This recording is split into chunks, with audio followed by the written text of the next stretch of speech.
Cricket से जुड़ी तमाम खबरें, वर्ल्ड रिकॉर्ड, आईसीसी रैंकिंग और आने वाली सीरीज के शेड्यूल से बाखबर रहने के लिए सब्सक्राइब करें बीओ ऑफिशियल चैनल को और दबाएं बेल के बटन को ताकि आप हमारी लेटेस्ट वीडियो सबसे पहले देख सकें। शुक्रिया।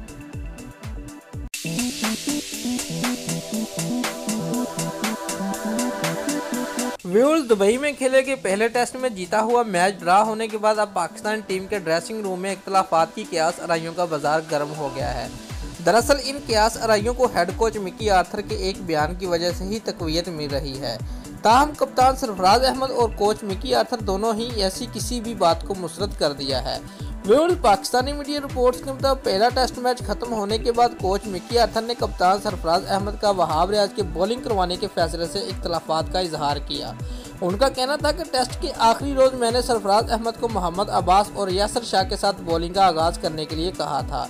दोनों वर्ल्ड क्लास बॉलर ऑस्ट्रेलिया के लिए मुश्किलात पैदा कर सकते थे, लेकिन कप्तान ने सीनियर्स के मशवरे से वहाब रियाज को गेंद थमाई। मेरा ख्याल है कि हमें इब्तिदा में अपने बेहतरीन गेंदबाज मोहम्मद अब्बास और यासर शाह पर इन्हिसार करते हुए जल्द विकेटें हासिल करना चाहिए थी। वह कोच मिकी आर्थर का मजीद कहना था कि कोच और कप्तान हिकमत अमली बनाते हैं, अमल दरामद कप्तान करता है और मैच के इख्तिताम पर दोनों इन अमूर पर तबादला ख्याल करते हैं कि क्या गलतियां हुई जो जीत और हार का मुहर्रक साबित हुई। व्यूअर्स, मिकी आर्थर के इस बयान के बाद ऐसी छीम गोइयां शुरू हो गई हैं कि कप्तान सरफराज अहमद और कोच के दरमियान इख्तलाफात पैदा हो गए हैं। ताहम कप्तान सरफराज अहमद और कोच मिकी आर्थर दोनों ही ऐसी किसी भी बात को मुस्तरद कर दिया है। मिकी आर्थर के इख्तलाफाती कयास आराइयों को मुस्तरद करते हुए कहना था कि उनके बयान का मकसद सरफराज अहमद की उनके फैसला के लिए तनकीद करना नहीं था।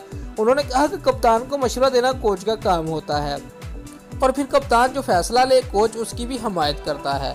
दोस्तों, अगर आपको हमारी ये वीडियो पसंद आई है तो लाइक और कमेंट लाजमी करें और हमारे चैनल को सब्सक्राइब करना मत भूलिए। शुक्रिया।